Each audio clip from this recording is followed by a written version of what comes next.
What's good, fellas? Welcome to this presentation. Today, we are going to talk about how you can overcome social anxiety and reach social freedom. I have a special guest. I'm going to see if I can get him on. So let's give it some time here. But I believe this is a powerful topic because, this group is about, reclaiming your masculinity, stepping into your power as a man, becoming grounded in your masculinity. And one of the things that holds men back from doing that is social anxiety, right? So if one can learn how to overcome social anxiety, you can regain a lot more power and a lot more of your true expression. So you definitely want to stay tuned because we got someone who specializes in helping his clients overcome social anxiety. All right.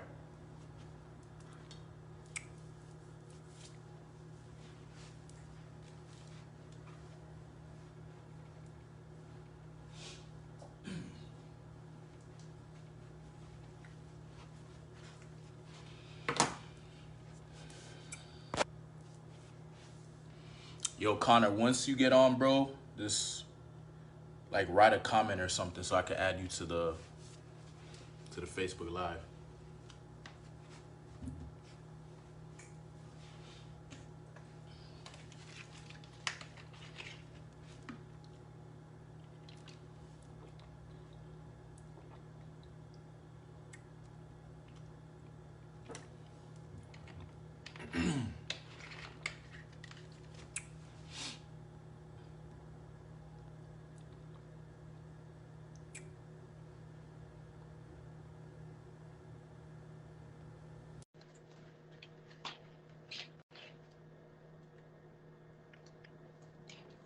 Hey, what's happening, man?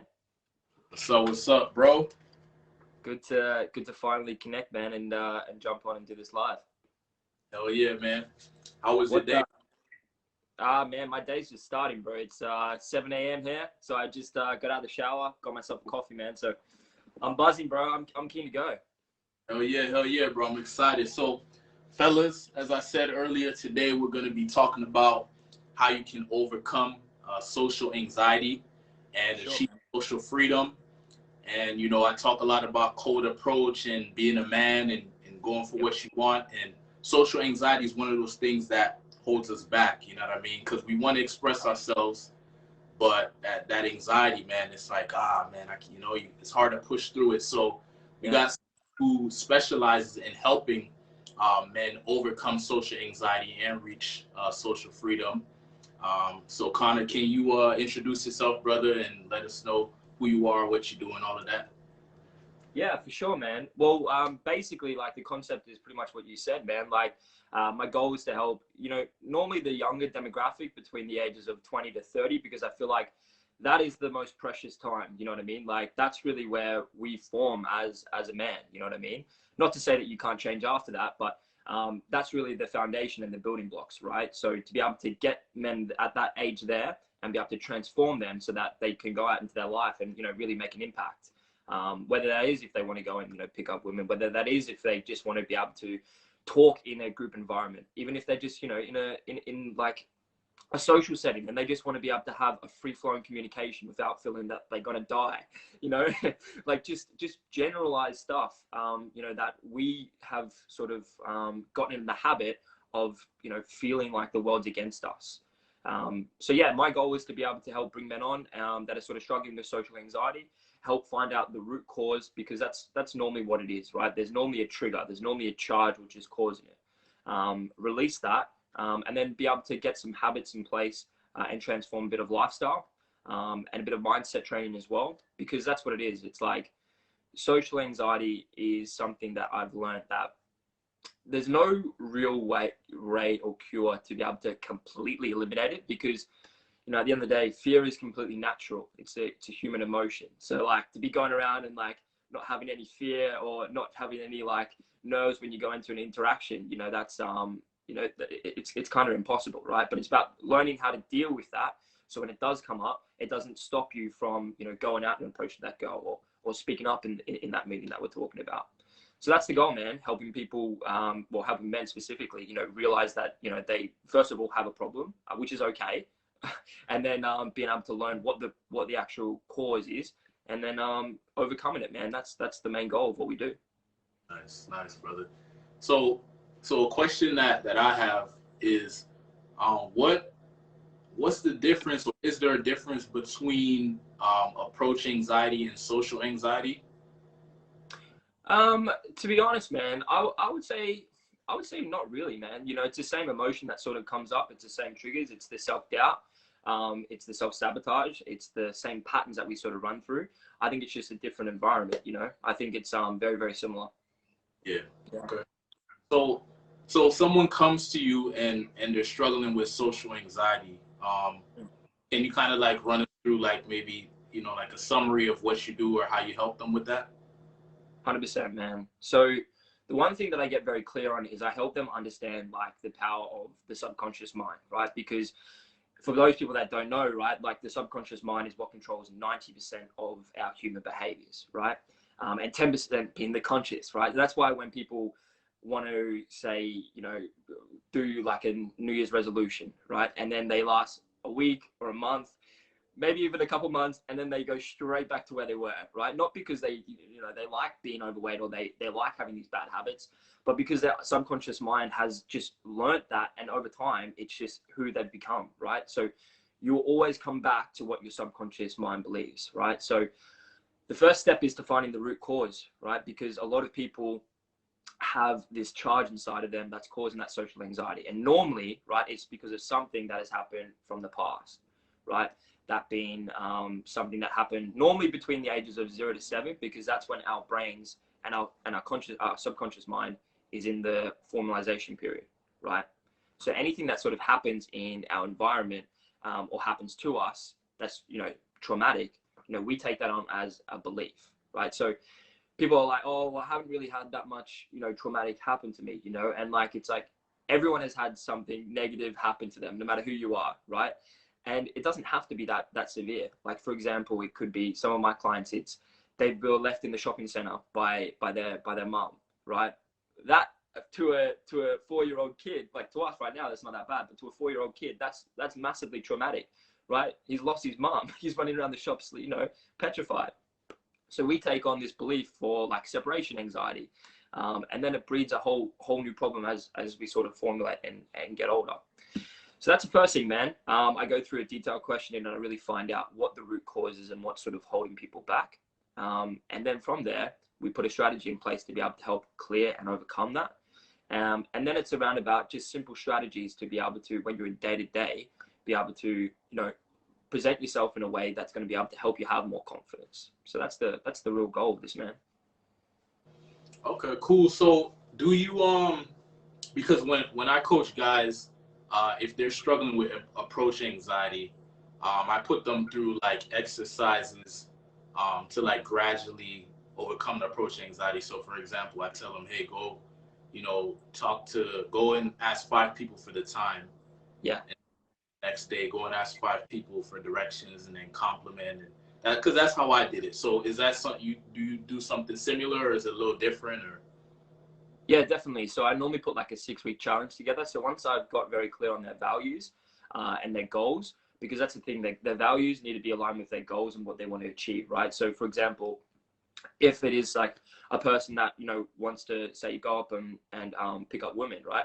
But his you know, his major value is not women, right? His major value is like he just wants, you know, to be able to have connection. Probably going out and like meeting a whole bunch of girls, you're probably not going to get the same connection that you're probably after, right? So first of all, I find out what values that they're aligned with, and then I create goals out of the 6-week challenge to be able to help them put an action plan in place. Yeah, definitely, dude.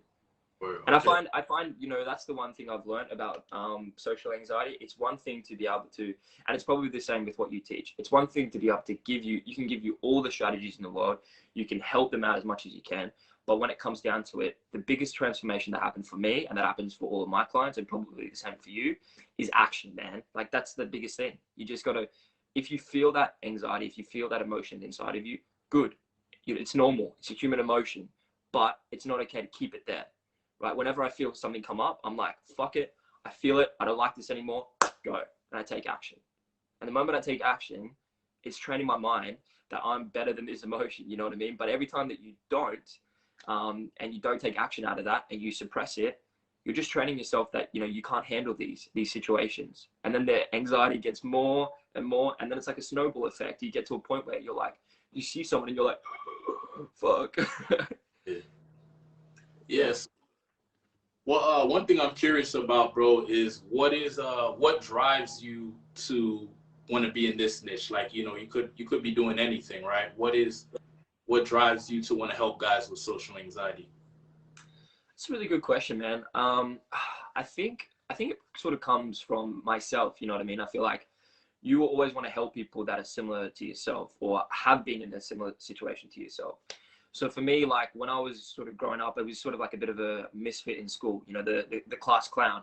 But it, you know, I had the opposite end of social anxiety, right? Which isn't really talked about, where I was always perceived as this loud person, right?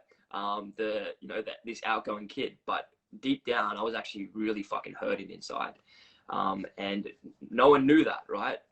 So I would, you know, instead of, you know, closing off this anxiety, I felt I had to be really loud because that was the only way that I knew how to sort of hide the fact that I was anxious all the time. So when I went through that and I started studying and I started learning, initially it was just for myself. You know, I just was like, I don't know what this is, but I need to figure this out. So I started studying, reading online, and then it just became like an addiction. You know what I mean? I was like, wow, like I'm starting to notice really good results in myself. Then I did a course and I started flying back and forth to Sydney, which for most people don't know, that's like a 2-hour flight. And I invested over 30 grand in, you know, in courses to be able to, you know, be able to build out a program today to be able to help other people. And then, man, it's sort of trickled out, man. Like, I think it's like anything, bro. Like the best things sort of just fall into place. It's not forced. You just kind of, you know, you find your rhythm, man, and you just keep going. That's how I sort of fell into it, man. Mm. So you say you used to be a class clown? Mm. Yeah, man. The ones that get the report cards. I don't know if the same report cards are for you guys, but it's like Connor has great potential, but easily distracted. That was mine, man.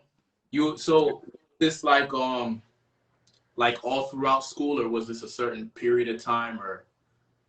All throughout school, man. Like I grew up with a single mother who struggled with addiction, so it was sort of like you know, she was always going and doing her stuff when I was at school. So school was kind of like my happy place where I could hang out with my friends and I didn't have to worry about what was going on at home.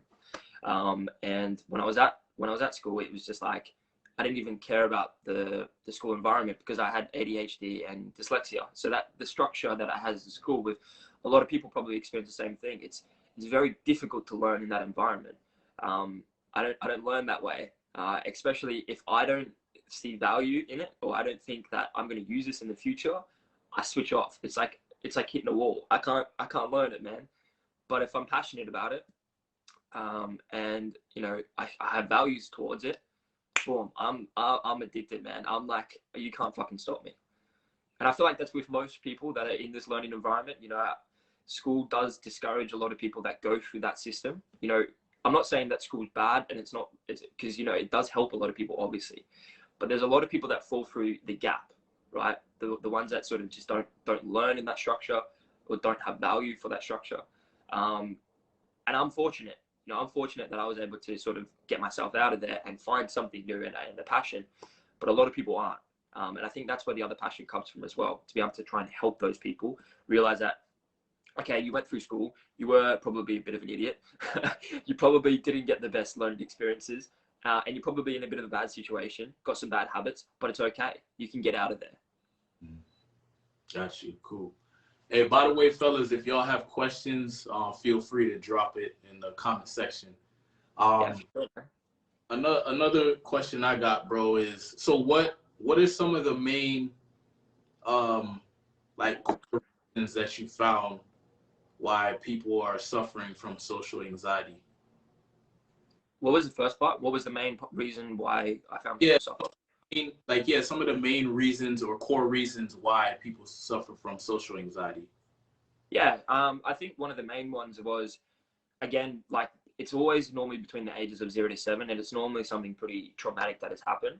But a lot of it is like neglect. You know what I mean? Like a lot of it is like they feel like that they weren't loved like as a child, whether it was a specific event or whether it was multiple events growing up. So that's sort of what I find. So when people are in social settings, they're very quick to sort of compare themselves.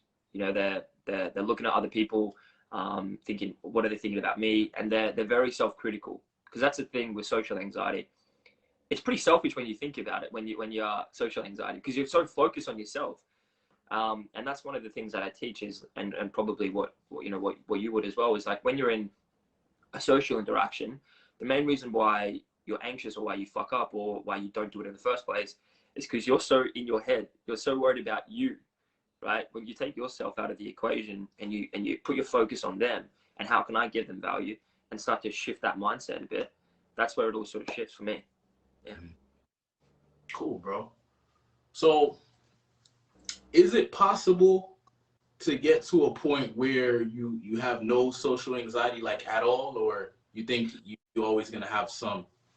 To be honest, man, like I feel like for me personally, like I still get the little bits that'll come up, but it's definitely possible to be able to eliminate the majority of it. You know what I mean? Like I feel like for me personally, I kind of, in a sick way, I kind of like a little bit of social anxiety, right? Because it's something for me to overcome. It's putting me out of my comfort zone. And it's also a good trigger for me to know that I am out of my comfort zone. So the one thing that I do, which, you know, I think a lot of people would get a lot of value out of, is when you have social anxiety, you got to really shift and reframe your mindset. So whenever in the past I used to get social anxiety, I used to run away. I used to be like, fuck. This shit is not, I don't want this feeling. Now when I get social anxiety, I'm like, wow, this is a good trigger. I'm doing something that's out of my comfort zone. This is where I'm going to grow. You know what I mean? And it's like those two different mindset of shifts can completely transform your life. Yeah, nah, the reason I asked is because I feel like sometimes, I feel like it's kind of, it's like you can get to a state where you're like, you feel like, for me, you almost feel like you're on God mode. Like you get to a state, you know, you just feel any anxiety, you know what I mean? You could approach anyone, you can say whatever you want, give a fuck. But you can also find yourself in a state where you're just like, it's just so hard to push through it. Because like I know I've approached over 1,000 women at this point, and like I still have my days where I'm like, I don't know if I should approach her, and I'm like, what? You know, so I think it's just you know, something that's just hardwired in humans, I guess. I'm sure there's different theories on why it's there, but it's just interesting. I think, and I get what you're saying about enjoying it, because like if there was no social anxiety at all, it would kind of like, because the social anxiety could also be seen as excitement, right? You know what I mean? Yeah, exactly. Yeah, 100%. Yeah. So like if there was, you know, if there was like literally no social anxiety, like never, like it would kind of just be like, what's the point? Kind of like it's just no fun, you know?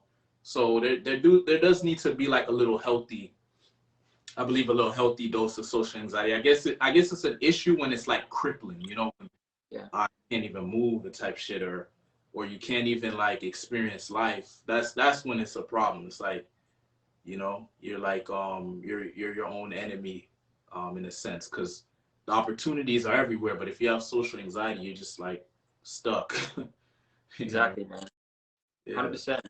Like with like simple strategies, like it's one thing to sort of like learn to find the root cause and get over that, but like most people don't do that kind of work or anything like that. But for your like approach and stuff, I'm curious to know like what's sort of like your training methods and stuff like that. Like, do you have any like primers and stuff like that before someone should go and approach someone, or is it just like just go, bro, go and just overcome that fear? Yeah, you know, I don't take a cookie cutter approach. Like every person is different, so I kind of just, you know, see who I'm dealing with. But most of the time I give the advice that I did, because when I just started, you know, working on myself and getting into improving my dating life, you know, and I was used to cold approach, and I saw that, oh, there's this there's this whole idea of going out and approaching women and picking them up and all this stuff. And I thought that was cool because all throughout high school, I wasn't doing too well with the ladies, you know what I mean? So the cold approach gave me an opportunity to like do something about it, right? Yeah. So I'm watching these videos on YouTube with these guys going up and picking up the girl and kissing her in the day and doing sometimes spin her around, dance with her, all these great things. So I'm like, yo, if these guys can do it, bro, I should be able to do something too, right? And so I go out there and like I remember just walking around the mall for hours not talking to anybody, you know what I mean? Because of the anxiety and all that stuff. So and then that just kept happening over and over. So I was like, bro, I gotta go about this a little different. And that's when I realized that you can kind of just like gradually like work your way up to a level where you can handle the tension or the anxiety or whatever. So I started just talking to old ladies, you know. Yeah. Yeah, yeah. That's the best. I love that story, man. That's yeah, sick. talk to old ladies, and then I would like start to talk to like ladies that weren't too old, like maybe kind of old, you know. I just keep leveling Yeah. because I realized like the consistency is better than, you have those days where you feel good and you can approach women, but then other days you don't. So I didn't want to like have like one day I can approach, the other day I can't. So I was like, let me build this up gradually, and that worked. I was able to like build up my confidence and get my learn how to handle my nerves and all that stuff. And for me, I went through a natural process of figuring out that I had past trauma and insecurities I need to overcome, because when you go through the process, it just starts coming up, stuff starts coming up. And you either can face it or you can run away from it. And if you run away from it, it's going to haunt you. But if you face it, you can learn how to deal with it. And what I did is just like reframe it, right? So I'd find things that happened in my past that I had a negative view on, and I learned to see it in a positive. And so that's what helped me. But I just figured that out on my own. I didn't even like, read a book or whatever. And so that's what it did for me is it made me very, because I know I can come off as like very, I don't know if the word is hard or tough, or I don't know if, but because I just kind of just went for it, you know what I mean? Like I didn't have a booker that was telling me like the right, like a more effective way to do it. I just was just putting myself out there and figuring it out. And I'm glad I did it, man, because now I know what people are going through when I'm talking to them. You know what I mean? I know how hard it is. Like it's easy for me to say, man, just approach, I don't do that. Like, I mean, I do say that to some extent, but I'm like, yo, if you're trying, like if you're giving your best shot and you can't approach, then here's another way to do it. Gradually work your way up. Talk to old ladies. Ask for the time. Ask for directions. Like put your ego aside, because I had to check my ego, because my ego was like, man, I don't need to talk to old ladies, or I don't need to ask for the time. Like that's below me. But I had to check my ego, because I was like, I keep coming out and walking around for hours in the mall. Like, you know what I mean? I'm not getting anywhere. So better for me to put my ego aside and just build a strong foundation and just keep leveling up from there. And that's what I teach guys when they come in, like if they're just starting or having a hard time approaching. That's what I help them with, like that process of gradually building confidence. I think it's important as well, you know what I mean? Like the consistency, what you were talking about is so true, because like I know for myself, like that's sort of why I say it's almost impossible to sort of completely eliminate social anxiety, because there are going to be like maybe a week or something where you switch off, or you want to relax, maybe you want to go party a little bit, have a bit of fun, and then when you come back, like if you don't have that consistency built up, then it's very easy to sort of fall back into a little bit of an old pattern, and then you feel it come up and you're like, okay, I feel it there, let's just move through it. That's why I mean, like and I can relate with what you're saying, that like you have some days where you're like boom boom boom boom, and then other days you're like, oh fuck it, boom boom boom boom, you know what I mean? Like it's still there, but it doesn't stop you from taking the action. And I think that's the difference, and I think it's really important, man. One of the things that I personally use, and I don't know if it might help give your group a bit of value, is all like state management. Like for me, that's so important. Like if I'm feeling like shit, I need to be able to switch that personally and be able to go out there and have a better state. So for me, it's all about like your physiology, right? And your focus and the language that you sort of talk to yourself. So if I'm ever feeling like anxious or nervous, right, my body posture will almost always mirror that. You know, if I'm like, oh, fuck, I don't know if I should say that or I don't know if I should do that, my head and everything starts to dip down. Subconsciously, I don't even know I'm doing it, right? But then when I catch myself, I'm like, no, fuck this. And then I put my shoulders back, I lift my head up. You don't look like a dickhead, but you know, you stand like you're confident. Like Conor McGregor does it the best, right? He stands there like this, maybe too far, but you know what I mean? Like he knows it. And then I'm always focused on the positive outcome. Like sometimes you can get so caught up in your head on focusing on all the negative outcomes of what can happen by speaking up or talking to that person. But if you actually just flip it and think 15 minutes into the future after you've done it and it went exactly the way that you wanted it to go, what are you doing? What are you thinking? Are you driving in your car, listening to music? Like, fuck yeah. Like, what do you, like, really visualize that. And the more that you can make that real, the more that you will actually reprogram your mind to think of the positive rather than the negative. And then the language, man, you know, goes without saying, we can get very caught up in our head saying negative shit. Why don't you just switch it? Why don't you say something positive about yourself, man? Why don't you just go, you fucking got this. You're a fucking beast. Just go for it. Mm-hmm. And I feel like that in itself, when you use that in repetition, man, it just creates a beast. I love it. Yeah, no, I definitely agree, bro. Like one of the things I think is very powerful is when you have like a morning routine, you know what I mean, to yeah. get yourself in a powerful state. And that's something that I do every single morning.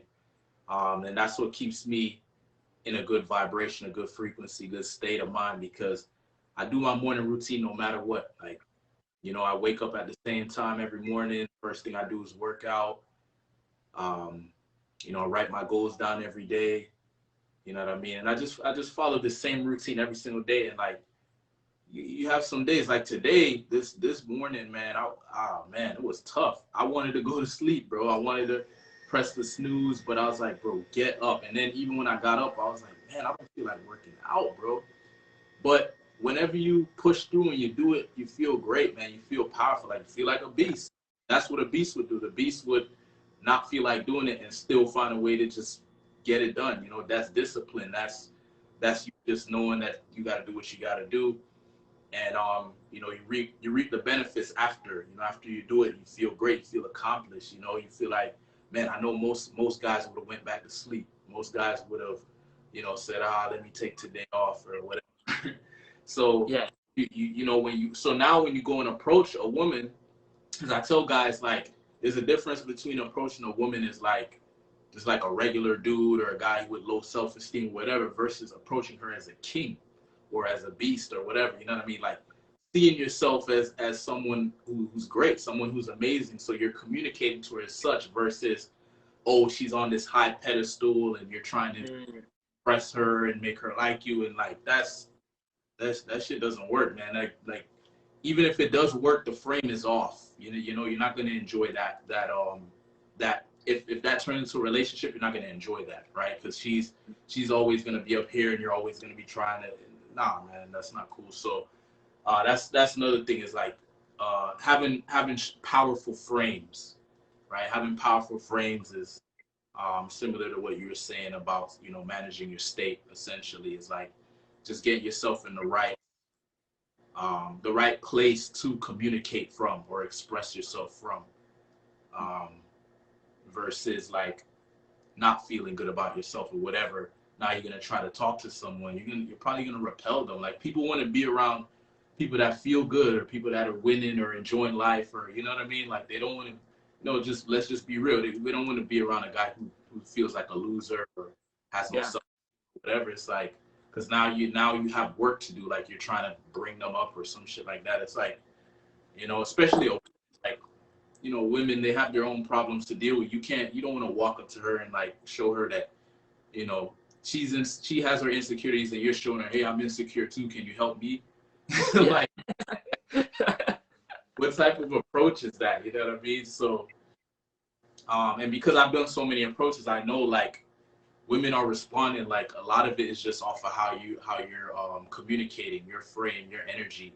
Not, you know, looks and that stuff that matters too, but I've experimented enough to see that the looks is more so like it's kind of like, okay, it gets her attention. Oh, he's good looking, or oh, he's this, but that's not what's going to keep her, or that's not what's going to keep her interest.